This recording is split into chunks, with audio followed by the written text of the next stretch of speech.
माननीय अनिल जी से कुआएं और अपनी बातों को रखें। माननीय अनिल चौधरी जी, पूर्व के विधायक, लोजपा संसदीय बोर्ड के अध्यक्ष।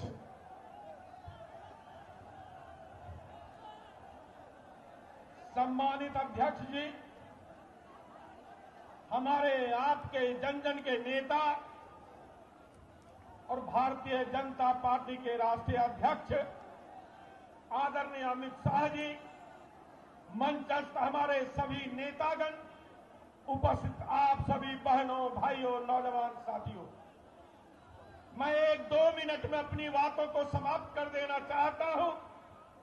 मैं अपनी ओर से, आप सबकी ओर से, बेगूसराय जिले की महान जनता की ओर से आदरणीय अमित शाह जी का स्वागत करता हूं, अभिनंदन करता हूं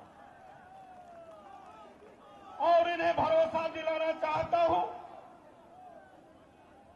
कि बिहार के 40 के 40 सीट आपकी अगुवाई में, नरेंद्र मोदी जी की अगुवाई में, नीतीश कुमार जी की अगुवाई में, रामविलास पासवान जी की अगुवाई में बिहार की जनता 40 में 40 सीट आपको दे रही है। और इस 40 सीटों को जब अपने बगीचे में लगाएंगे तो 1 नंबर का जो सीट होगा उसका नाम बेगूसराय लोकसभा होगा और सांसद गिरिराज सिंह होंगे। ये भरोसा और विश्वास दिलाना चाहता हूं। ज्यादा मैं समय लेना नहीं चाहता, आपको भरोसा और विश्वास दिलाना चाहता हूं। कभी ये जिला रहा होगा वाम का, अब इस जिले के नजर में वाम का कोई काम नहीं बच गया। जो बचा है से बच्चा राम राव का बचा है और उनकी ओर से आपको बहुत बहुत स्वागत करता हूं। चर्चाएं बहुत होती, हम आपका और सब आपका सुनना चाहते हैं। हमारे लोग भी कई खड़े हैं। एक दरखास्त करके अपनी बातों को खत्म कर देना चाहता हूं कि चुनाव के अंतिम दौर में हम चले हैं। विद्वानों ने कह रखा है कि शादी की रात और वोट की अंतिम रात जगने की रात आई है। आइए सब लोग मिलकर गिरिराज बाबू को जिताने के लिए अब से जगना शुरू कर दें, रथ जगा शुरू कर दें। बहुत बहुत धन्यवाद। अब अपने बीच आदरणीय राष्ट्रीय अध्यक्ष जी का आगमन हो चुका है और उनके साथ हैं बिहार सरकार के माननीय लोकप्रिय उप मुख्यमंत्री आदरणीय सुशील कुमार मोदी जी। हम आग्रह करेंगे ताली बजा के उनका भी गर्मजोशी से आप स्वागत करेंगे।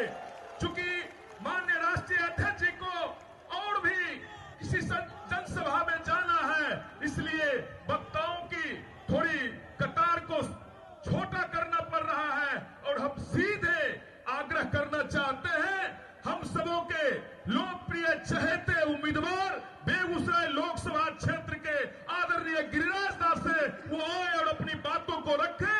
आदरणीय गिरिराज दास।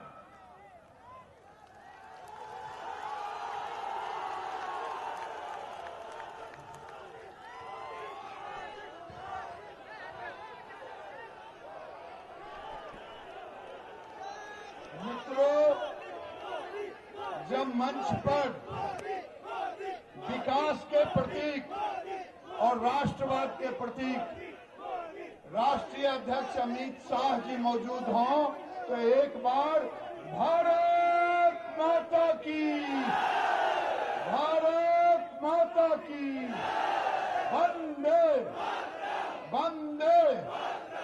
भाइयों जो इधर हैं, मेरा आग्रह होगा कि सामने पंडाल के बगल आ जाएं, धूप भी नहीं लगेगा, अध्यक्ष जी की बातों को भी सुनेंगे, मेरा निवेदन है। मित्रों, आप सुनने आए हैं माननीय अध्यक्ष जी को, सुशील जी को, राकेश सिन्हा जी को, अन्य लोगों को, लेकिन मैं उम्मीदवार के नाते मैं 2 मिनट में अपनी बात को समाप्त करूंगा। क्योंकि ये लोग उसी के लिए आए हैं। मित्रों, पत्रकार जब मुझसे पूछते हैं गिरिराज जी लड़ाई किस मुद्दे पर लड़ रहे हैं, मैंने कहा रात के अंधियारे में भी देखोगे, दिन के उजाले में भी देखोगे तो केवल विकास विकास विकास विकास नजर आएगा। लेकिन हम राष्ट्रीय सुरक्षा को भी नजरअंदाज नहीं कर सकते। हम ये दिनकर की पुण्य तिथि भी आज है, ये दिनकर की भूमि भी है। दिनकर को मैं नमन करता हूं और दिनकर के उस पंक्ति को सुना करके अपनी बात को खत्म करूंगा। दिनकर ने सोचा नहीं था कि भारत में कोई व्यक्ति पैदा लेगा और भारतीय जनता पार्टी होगी, उसका कमल चिन्ह होगा। उनकी कविता की 2 लाइन है, एक हाथ में कमल लिए, एक हाथ में धर्म दीप्त विज्ञान, लेकर उठने वाला है इस धरती पर कोई इंसान। आज नरेंद्र मोदी के रूप में कमल लेकर के, दूसरे हाथ में धर्म दीप्त विज्ञान लेकर के भारत का विकास ही नहीं कर रहे हैं, बल्कि विवेकानंद के बाद भारत को पूरे दुनिया में गौरवान्वित करने का काम कर रहे हैं। आज मैं दिनकर को नमन करता हूं। दिनकर को आज ऊपर उनकी आत्मा आज खुश हो रहा होगा। मैं दूसरी बात कह करके अपनी बात को विराम दूंगा। बिहार की धरती को लोग रक्त रंजित करना चाह रहे हैं, सांप्रदायिक आग फैलाना चाह रहे हैं। भारतीय जनता पार्टी जब तक है न बिहार में होगा, न बेगूसराय की धरती पर होने देंगे।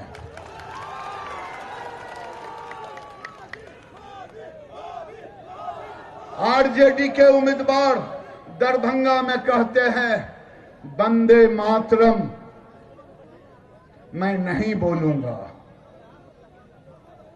बेगूसराय में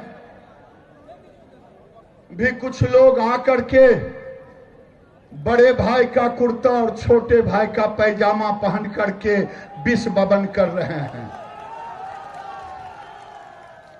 मैं कहना चाहता हूं कि जो वंदे मातरम नहीं कर सकता, जो भारत की मातृभूमि को नमन नहीं कर सकता, अरे गिरिराज के तो बाबा दादा सिमरिया घाट में गंगा के किनारे मरे और उसी भूमि पर फिर हमने कोई कब्र नहीं बनाया। तुम्हें तो 3 हाथ का जगह भी चाहिए।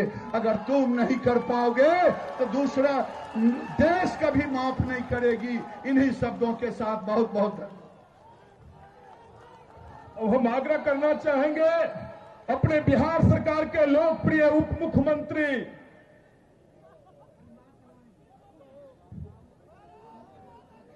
अपने बीच उपस्थित हैं बेगूसराय के गौरव आदरणीय राकेश सिन्हा जी। हम आग्रह करना चाहेंगे कि डॉक्टर राकेश सिन्हा जी आए और हम उपस्थित विशाल जनसमूह को संबोधित करें। आदरणीय राकेश सिन्हा जी।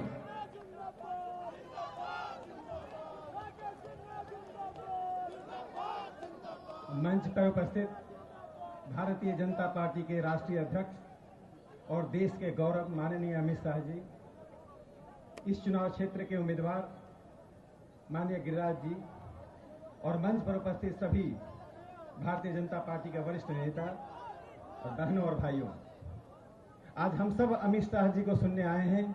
मैं अमित शाह जी का एक परिचय आपको दे देता हूं। 1952 से भारतीय राजनीति में चुनाव हो रहे हैं, राजनीतिक पार्टियां आई गई, लेकिन अमित शाह जी ने हिंदुस्तान में एक लीक खींच दी है कि पार्टी में ना कोई नेता होता है, पार्टी में हर कोई कार्यकर्ता होता है। राष्ट्रीय अध्यक्ष के रूप में उन्होंने एक कार्यकर्ता के रूप में जो मानक खींची है, वो भारत की राजनीति के लिए एक इतिहास बना है। मैं सिर्फ 2 शब्द कहकर अपनी बात समाप्त करना चाहता हूं। बेगूसराय की धरती पर जो लोग आकर सांप्रदायिक उन्माद पैदा करना चाहते हैं, उसमें एक नाम मैं ले रहा हूं। अभी आई थी तीस्ता से तलवार। माननीय अमित शाह जी अच्छी तरह से उनको देखा है, जानते हैं। गुजरात के दंगों में मारे गए लोगों के लिए देश दुनिया से पैसे उगाह कर लिपस्टिक खरीदने वाली तीस्ता सेतलवाद, फेशियल करवाने वाली तीस्ता सेतलवाद, ब्यूटी पार्लर में पैसे खर्च करने वाली तीस्ता सेतलवाद बेगूसराय में आकर अमन चैन का उपदेश देने आई है। ट्रिपल तलाक के मुद्दे पर जावेद अख्तर ने जो बातें कही, महिलाओं के सशक्तिकरण पर जावेद अख्तर ने जो बातें कही, और बेगूसराय में आकर पंथ निरपेक्षता की बात करना चाहते हैं।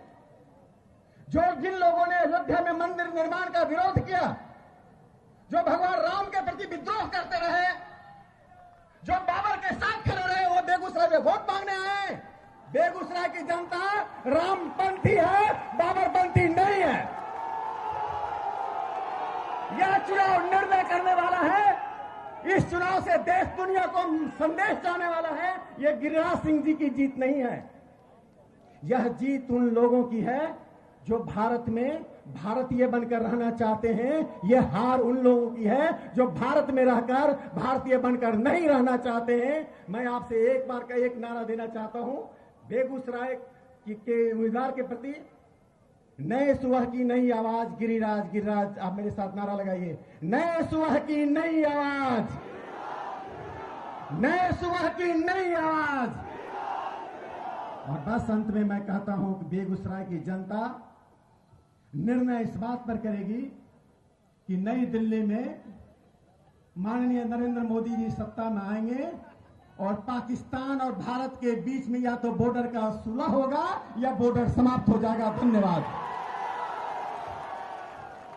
अब हम अपने राष्ट्रीय जनतांत्रिक गठबंधन के उपस्थित हम अपने नेताओं से, अपने लोजपा के जिला अध्यक्ष, जदयू के जिला अध्यक्ष, माननीय महापौर साहब, पार्टी के राष्ट्रीय मंत्री रजनीश जी, सबों से आग्रह की सामूहिक रूप से अपने राष्ट्रीय अध्यक्ष जी, अपने सुशील जी और अपने प्रत्याशी महोदय का सामूहिक रूप से माला पहनाकर स्वागत।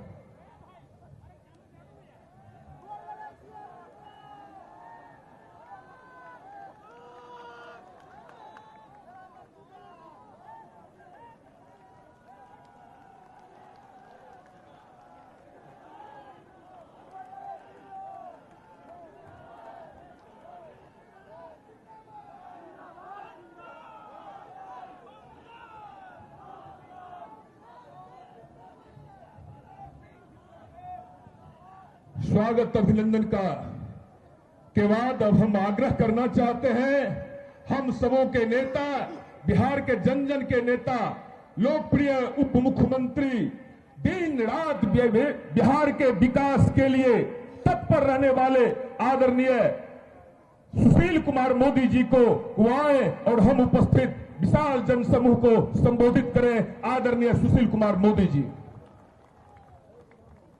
हमारी पार्टी के राष्ट्रीय अध्यक्ष श्री अमित शाह जी, हमारे पार्टी के लोकप्रिय उम्मीदवार भाई गिरिराज सिंह जी, मंच पर बैठे तमाम सांसद, विधायक, मंत्री, विधान पार्षद, भारतीय जनता पार्टी, जनता दल यू और लोक जनशक्ति पार्टी के नेतागण और हजारों की संख्या में यहाँ श्री अमित शाह जी को सुनने के लिए आए हुए बेगूसराय के मेरे मित्रों, बहनों और भाइयों।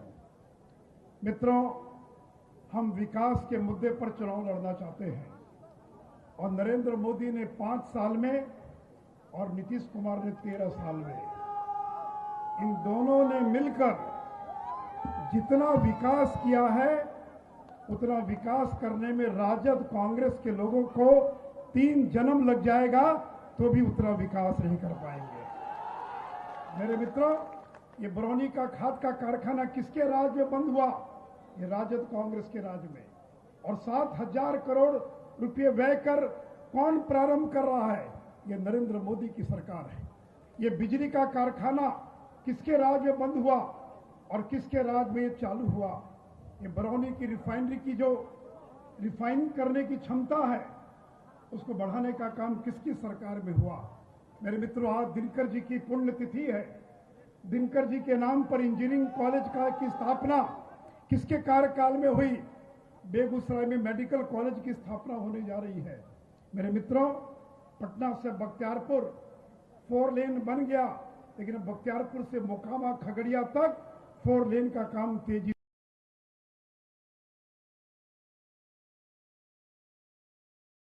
निर्देश आदरणीय प्रधानमंत्री श्री नरेंद्र मोदी जी ने दिया है। मेरे बेगूसराय के मित्रों, गंगा नदी पर जो राजेंद्र सेतु बना है, इसको बने 40 साल से ज्यादा हो गया। इसके समानांतर एक नया पुल बनाने की स्वीकृति आदरणीय प्रधानमंत्री श्री नरेंद्र मोदी ने देने का काम किया है। तीसरे मित्रों, विकास के मुद्दे पर ये हमसे जीत नहीं सकते हैं। हम लोगों ने इतना विकास करके दिखाया है। और मैं तो एक बात बेगूसराय के लोगों से जानना चाहता हूं, क्या बेगूसराय के गांव-गांव में बिजली पहुंची कि नहीं पहुंची? अगर नहीं पहुंची तो हाथ उठा के बता दीजिए, एक भी गांव बचा हो जहां बिजली नहीं पहुंची हो।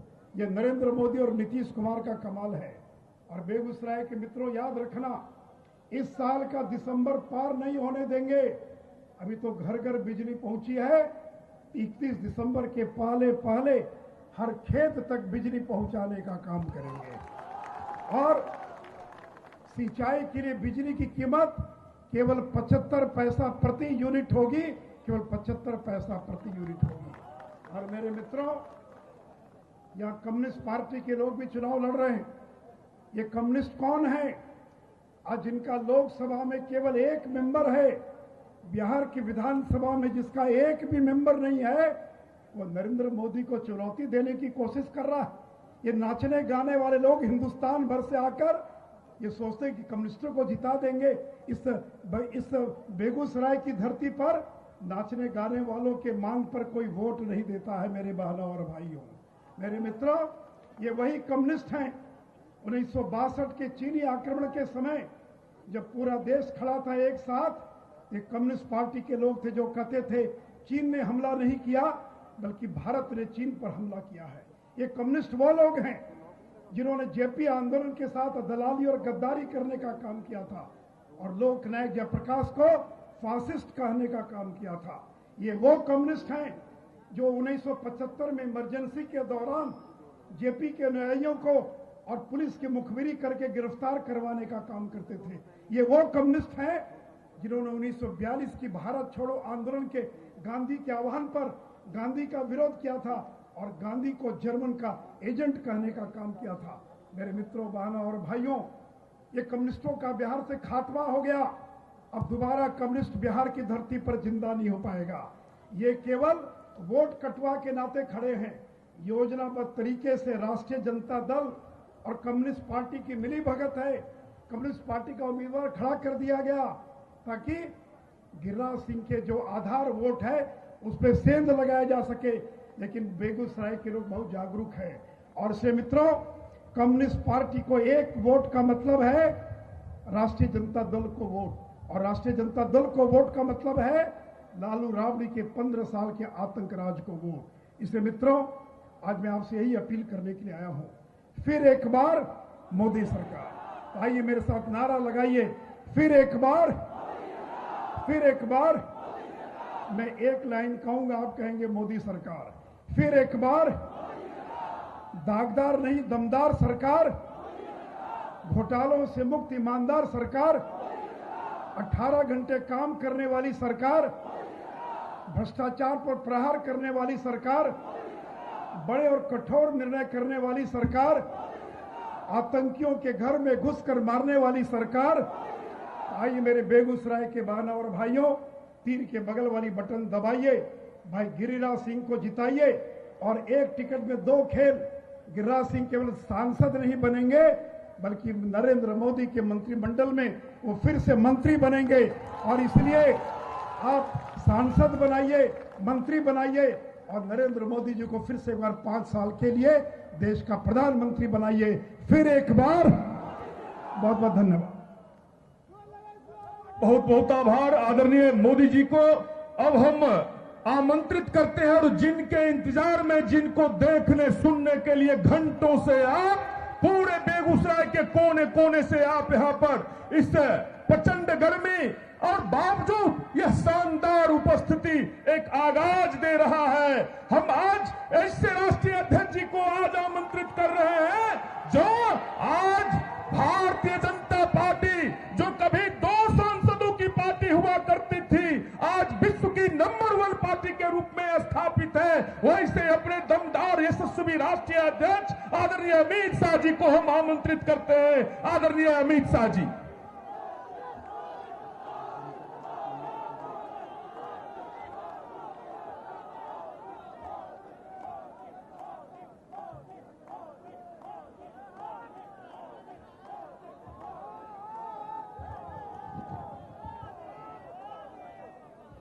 आ जाओ यहां पर।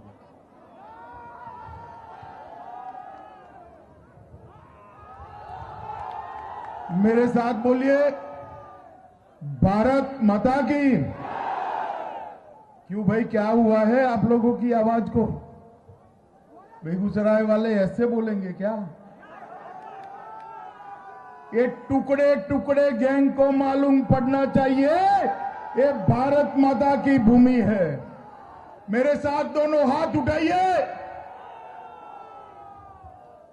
यहां पर भाजपा के विजय की संकल्प की मुट्ठी पीछे और प्रचंड आवाज से बोलिए, भारत माता की, भारत माता की, भारत माता की। मंच पर उपस्थित बिहार राज्य के उप मुख्यमंत्री, भाजपा के वरिष्ठ नेता श्रीमान सुशील जी, भैया बैठ जाओ। अब बैठ जाओ, कोई आगे नहीं आएगा, बैठ जाओ सब पीछे। श्रीमान सुशील कुमार मोदी जी, मेरे परम मित्र, भाजपा के दिग्गज नेता और यहां से हमारे प्रत्याशी भाई गिरिराज सिंह जी, हमारे कृषि मंत्री बिहार श्रीमान प्रेम कुमार जी, नगर विकास मंत्री श्री सुरेश शर्मा जी, हमारे राज्यसभा के सांसद श्रीमान राकेश सिन्हा जी, जिला अध्यक्ष भाजपा श्री रजनीश सिंह जी, जिला अध्यक्ष जदयू श्री भूमिपाल राय जी, जिला अध्यक्ष लोजपा श्री प्रेम पासवान जी, विधायक श्री नरेंद्र सिंह जी, महापौर बेगूसराय श्री उपेंद्र प्रसाद सिंह जी, श्री राम लखन सिंह जी, मंच पर उपस्थित सभी वरिष्ठ जन और आज इस चिलचिलाती धूप में इतने समय से आए हुए हजारों की संख्या में आए हुए प्यारे भाइयों, बहनों, माताओं और मेरे जिगर के टुकड़े जैसे युवा मित्रों, सबसे पहले दिनकर जयंती के दिन, आज पुण्यतिथि को जयंती भी कहते हैं, आज मैं दिनकर जी के चरणों में पूरी भारतीय जनता पार्टी की ओर से श्रद्धा सुमन अर्पित करता हूं। और आज मैं इसी दिन दिनकर जी की जन्मस्थली पर आया हूं। ये मेरे लिए सौभाग्य की मित्रों, राष्ट्र कवि ने परशुराम की प्रतीक्षा में एक पंक्तियां कुछ लिखी है, मैं जरूर सुनाना चाहता हूं। वो 1963 में भारत चीन युद्ध के समय दी थी। शायद कम्युनिस्टों को मालूम पड़ेगा कि दिनकर साहब क्या सोचते थे आपके। उन्होंने कहा, चोरों के है जो हितु, ठगों के बल है, जिनके प्रताप से पलते पाप सकल है, जो छल प्रपंच सबको प्रश्रय देते हैं, या चाटुकार जन से सेवा लेते हैं। और आज वही लोग यहां पर खड़े होकर यहां के प्रतिनिधि होने की बात करते हैं। मित्रों, आज मैं जब इस पवित्र भूमि पर आया हूं, तब यहां के ही शहीद, जो पुलवामा के आतंकवादी हमलों में शहीद हुए सीआरपीएफ इंस्पेक्टर पिंटू कुमार सिंह को भी श्रद्धांजलि देकर उनकी स्मृति में कुछ बात करना चाहता हूं।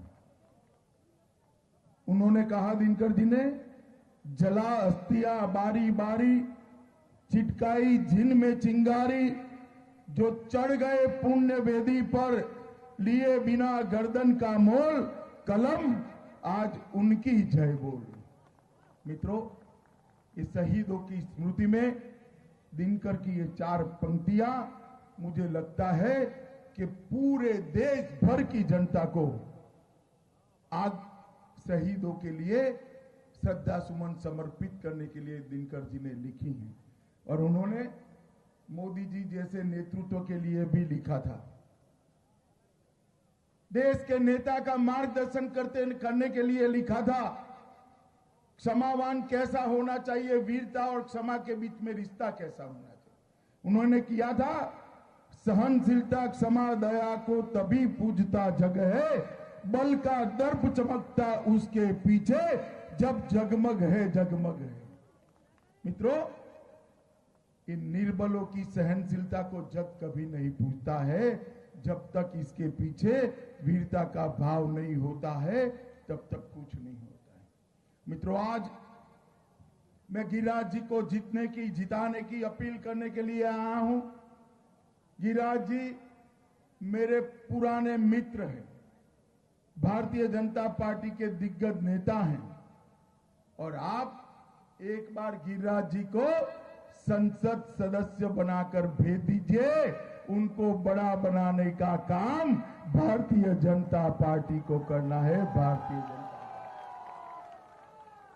मित्रों, जो चुनाव होने जा रहा है, मैं देश भर के अंदर घूमता घूमता आज यहां पर आया हूं मित्रों, और अब तक मैं देश के ये 256वां लोकसभा क्षेत्र है जहां पर मैं आया हूं। 4.5 महीने के अंदर 256 लोकसभा क्षेत्र में घुमा। सभी जगह मैंने एक ही आवाज सुनी है, चाहे पूरब हो, पश्चिम हो, उत्तर हो, दक्षिण हो, एक ही आवाज सुनी है, मोदी मोदी मोदी मोदी मोदी मोदी मोदी मोदी।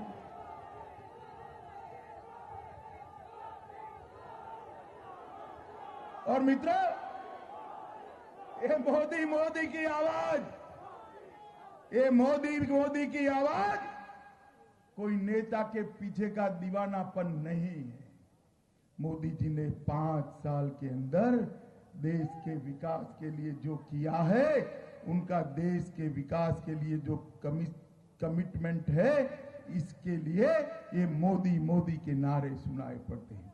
सिर्फ बेगूसराय की ही बात करो, सिर्फ इस क्षेत्र के लिए 10,000 करोड़ से ज्यादा का तोहफा नरेंद्र मोदी सरकार लेके आई। श्री कृष्ण बाबू के जमाने में बरौनी का कारखाना बना था और कांग्रेसियों के समय में वो बंद हो गया। 2014 में सत्ता संभालने के साथ ही मोदी जी ने उसको पुनर्जीवित करने का काम ये भारतीय जनता पार्टी के नेता नरेंद्र मोदी जी ने किया था। फर्टिलाइजर संयंत्र का स्क्रैप हटाने, जमीन लेवलिंग, पानी एवं बिजली की व्यवस्था के बाद लगभग 7,000 करोड़ की लागत से ये खाद्य कारखाना आज बन रहा है। वो आने वाले दिनों में ये जिले का विकास का रास्ता प्रशस्त करने वाला है। इंडियन ऑयल कॉरपोरेशन की बरौनी रिफाइनरी को विस्तारित कर 6 से 9 MTPA इसकी क्षमता कर दी गई है, लगभग 1.5 गुना क्षमता कर दी गई है। और यहां पर पॉलीप्रोपिलीन की यूनिट भी स्थापना कर रही है। पूरे पूर्वी भारत में प्लास्टिक के यूनिट लगाने में ये पॉलीप्रोपिलीन की यूनिट काम करने वाली है। मित्रों, कई और सारे काम किए हैं नरेंद्र मोदी सरकार ने, मैं इसके बहुत डिटेल में जाना नहीं चाहता। श्री कृष्ण सिंह सेतु पर रेल पुल शुरू हो चुका है, रेल लाइन का विद्युतीकरण हुआ है, हम सफर जैसी नई ट्रेन देने का काम किया है।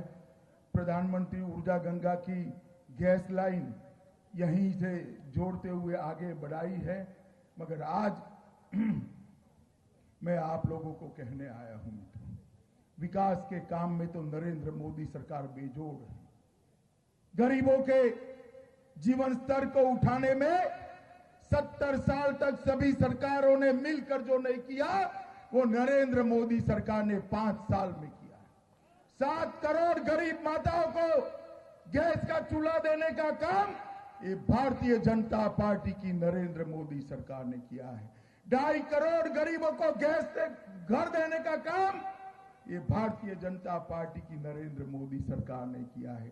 2 करोड़ 35 लाख घरों के अंदर बिजली पहुंचाने का काम ये नरेंद्र मोदी सरकार ने किया है।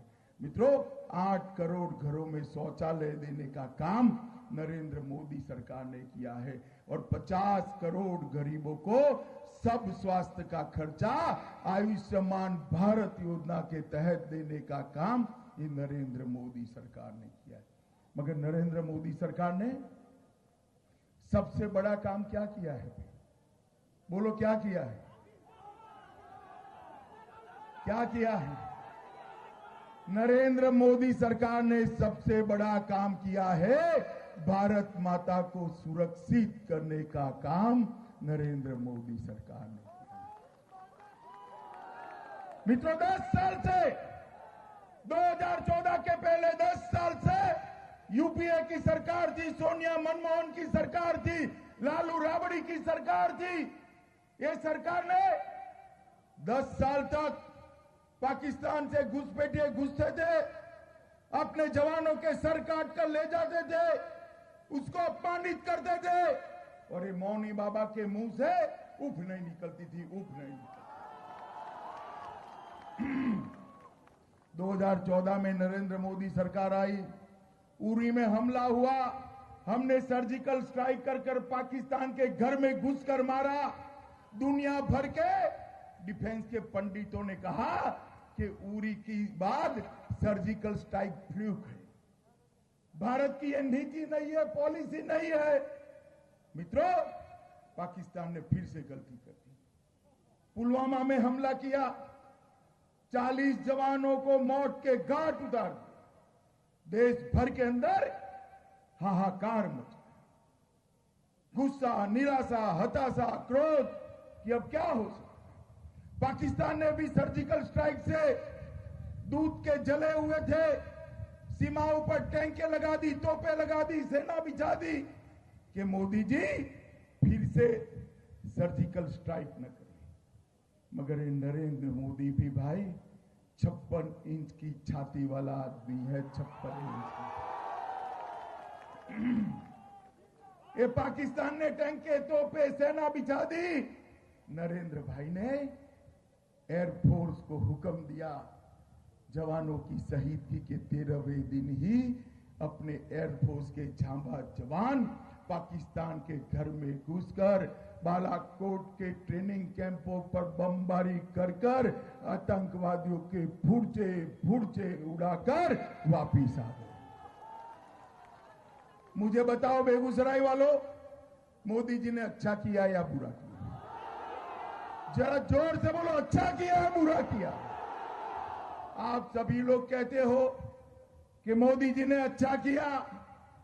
उस दिन भी देश भर में युवा आनंदित हो गए, जनता आनंदित हो गई, पटाखे जलने लगे, मिठाइयां बंटने लगी, शहीदों की तस्वीरों पर मालाएं चढ़ने लगी। मगर 2 जगह मातम था, छातियां पीट पीट कर रो रही। 2 जगह कहां मालूम है? एक तो पाकिस्तान के अंदर, और वो तो स्वाभाविक ही था, वो तो रोने ही चाहिए ना भाई, रोने चाहिए नहीं। और दूसरे ये राहुल बाबा और एक गठबंधन के यहां मातम छाया। उनके चेहरे का नूर गायब हो गया। क्यों भाई? आपके चचेरे ममेरे भाई लगते थे क्या वो? मित्रों, इससे भी 2 कदम आगे गए, सबूत मांगने लगे। राहुल बाबा कहते इसका कोई सबूत नहीं है। लालू जी भी अनाप शनाप ट्वीट करते हैं जेल में बैठे बैठे। भाई आप में जरा भी अकल बाकी है तो पाकिस्तान टीवी चालू कर पाकिस्तान के नेताओं का चेहरा देख लो और कोई सबूत मांगने की जरूरत ही नहीं है भाई? जरूरत है? मगर ये कांग्रेस वाले और महागठबंधन वाले, लालू राबड़ी की पार्टी वाले सुधरेंगे नहीं? सुधरेंगे? उन्होंने कहा अभी ये राहुल बाबा के गुरु है शाम पित्रोड़ा, उन्होंने कहा कि 4-5 लड़कों ने गलती कर दी, आपने बम क्यों गिराए, इनसे बातचीत करो। मुझे बताओ बेगूसराय वालों, जो भारत माता के सपूतों पर, भारत माता के जवानों को, 40 लोगों को मौत के घाट उतार दे, उनके साथ बातचीत करनी चाहिए या उन पर बम गिराना चाहिए? राहुल बाबा, आपकी नीति आपको मुबारक। आप चाहते हो कि आतंकवादियों से इलू किया जाए, मगर हम भारतीय जनता पार्टी वाले हैं, नरेंद्र मोदी सरकार है, नरेंद्र मोदी देश के प्रधानमंत्री है। मैं स्पष्ट कर देता हूं, अगर वो वहीं से गोली आएगी, यहां से गोला जाएगा, ईंट का जवाब पत्थर से दिया जाएगा।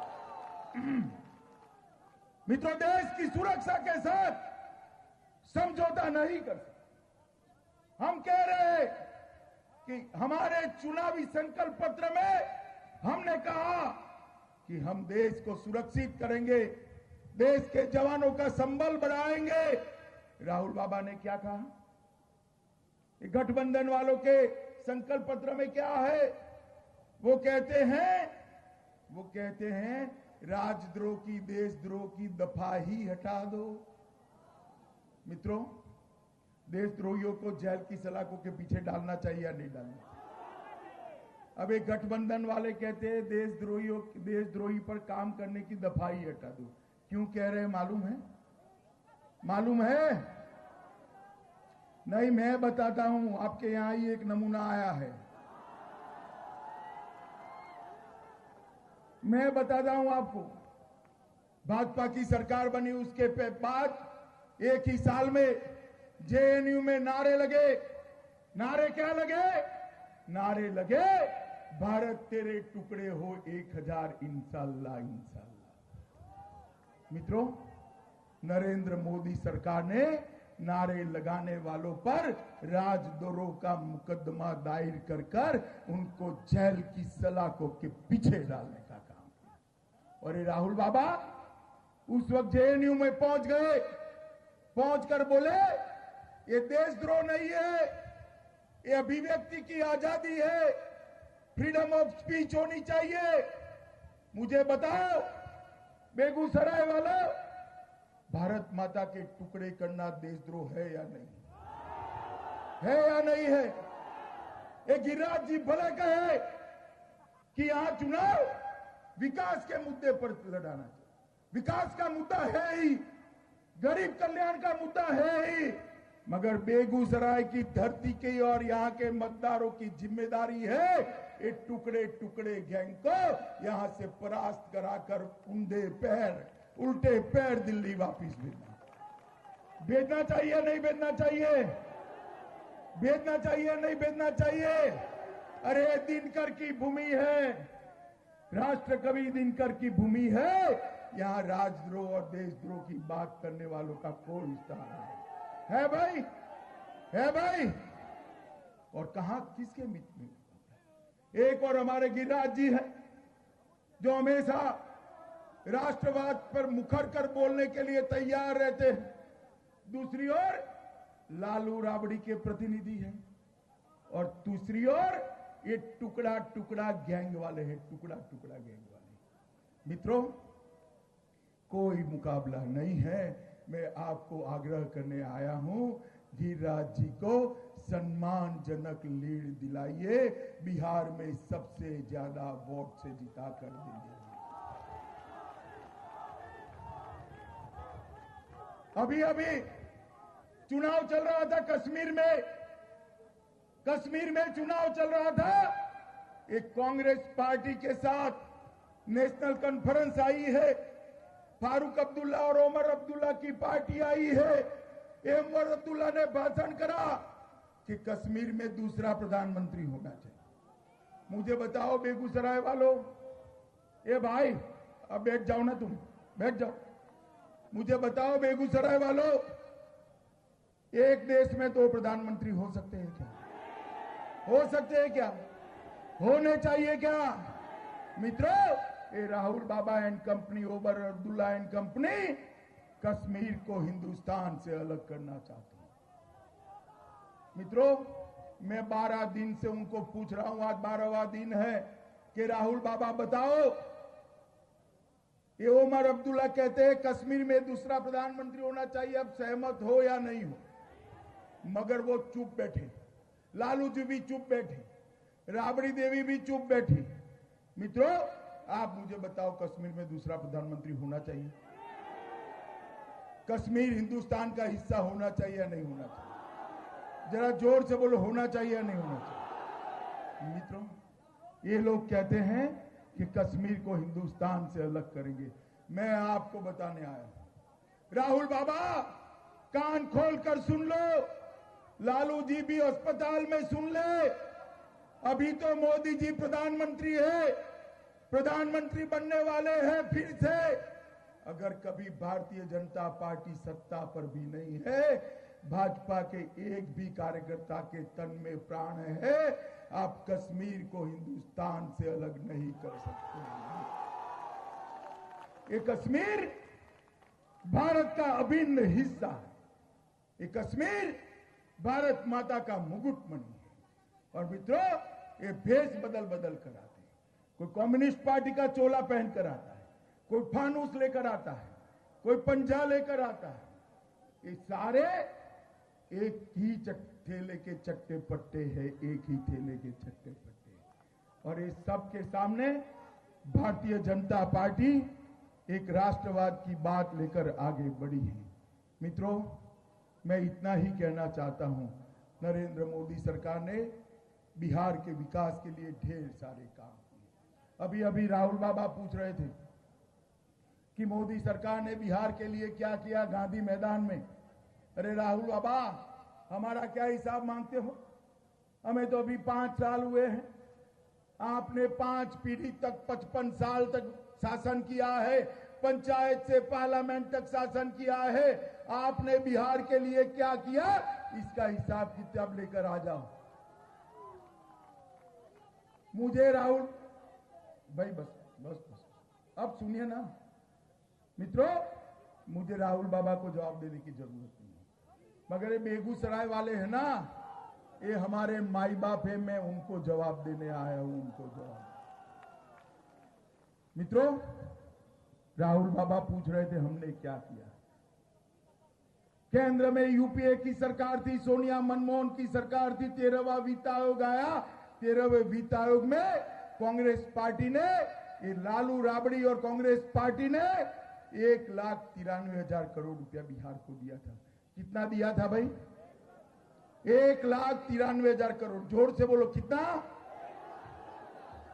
अब आपने नरेंद्र मोदी जी को प्रधानमंत्री बना दिया। नरेंद्र मोदी प्रधानमंत्री बने, गिरिराज जी वहां मंत्री बने। 5 साल में बिहार के विकास के लिए उन्होंने 1,93,000 करोड़ रुपया दिया था। नरेंद्र मोदी जी ने 6,06,786 करोड़ रुपया बिहार के विकास के लिए देने का था। और ये हमारा हिसाब मात्र मित्रों, ये हमारा हिसाब है। मैं हिसाब किताब लेकर आया हूं, पाई पाई और पल पल का हिसाब लेकर आया हूं। मित्रों, नरेंद्र मोदी सरकार ने गरीबों के लिए, दलितों के लिए, आदिवासियों के लिए, युवाओं के लिए, महिलाओं के लिए, किसानों के लिए, गांव के लिए, शहर के लिए, महिलाओं के लिए 133 योजनाएं बनाई हैं। ये सूची है मेरे पास। अभी मेरी 3 और सभाएं, एक बिहार में और 2 उत्तर प्रदेश में। पूरी सूची में पढ़ नहीं सकता, मगर इन्होंने हिसाब मांगा, मैं पढ़ूंगा जरूर। आप लोगों को लगे मोदी सरकार ठीक काम कर रही है, तब ताली बजाकर रोक लेना। नहीं, अभी से नहीं, मैं पढ़ता हूं, सुनिए। जोर से पढ़ता हूं। प्रधानमंत्री आवास योजना, प्रधानमंत्री आदर्श ग्राम योजना, सुकन्या समृद्धि योजना, मुद्रा बैंक योजना, जीवन ज्योति बीमा योजना, सुरक्षा बीमा योजना, अटल पेंशन योजना, कृषि। अरे भाई, अभी तो 9 ही हुआ है। 133 योजनाएं नरेंद्र मोदी लेकर आए हैं। आप हमारा हिसाब मांगते हो। जंगल राज दिया था, जंगल राज बिहार में। ये लालू राबड़ी ने जातिवाद की आग लगाई थी।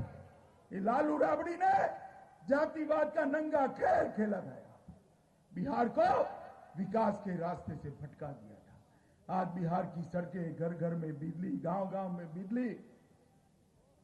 सुशील मोदी और नीतीश कुमार की जो सरकार बनी, ऊपर नरेंद्र मोदी की सरकार बनी, मित्रों, बिहार को विकास की पटरी पर चढ़ाने का काम ये भारतीय जनता पार्टी और जदयू की सरकार ने किया है। मुझे बताओ मित्रों, ये सब लोग कहते हैं दिल्ली में एक हवा बनी कि गिरिराज जी को यहां भेजा गया है। सोच समझ कर यहां भेजा है, क्योंकि यहां जो लड़ने वाले आए ना, उनके सामने हमारा गिरिराज सिंह अकेला ही लड़ सकता है, इसलिए उनको यहां भेजा है। और मैं आपको आज अपील करने आया हूं मित्रों, ये फैसला मैंने जो लिया है, पार्टी ने जो लिया है, आपको उसका समर्थन करने की विनती करने के लिए आया हूं। मुझे बताओ, गिरिराज जी को प्रचंड बहुमत से जिताओगे क्या? भाई, मैं प्रचंड बहुमत कहता हूं और आप ऐसी धीरी आवाज में बोल रहे हो। प्रचंड बहुमत से जिताओगे? कमल के निशान पर बटन दबाओगे? नरेंद्र मोदी जी को फिर से प्रधानमंत्री बनाओगे? पाकिस्तान को मुंह तोड़ जवाब दोगे? आतंकवाद को मुंह तोड़ जवाब दोगे? बिहार को देश का नंबर 1 राज्य बनाओगे? तो मेरे साथ दोनों हाथ उठाइए। मैं बोलूंगा, फिर एक बार आप बोलोगे तो बोलो, फिर एक बार, फिर एक बार, फिर एक बार, फिर एक बार। भारत माता की। एक नारा मेरे साथ लगाएं, जय श्री राम, जय श्री राम।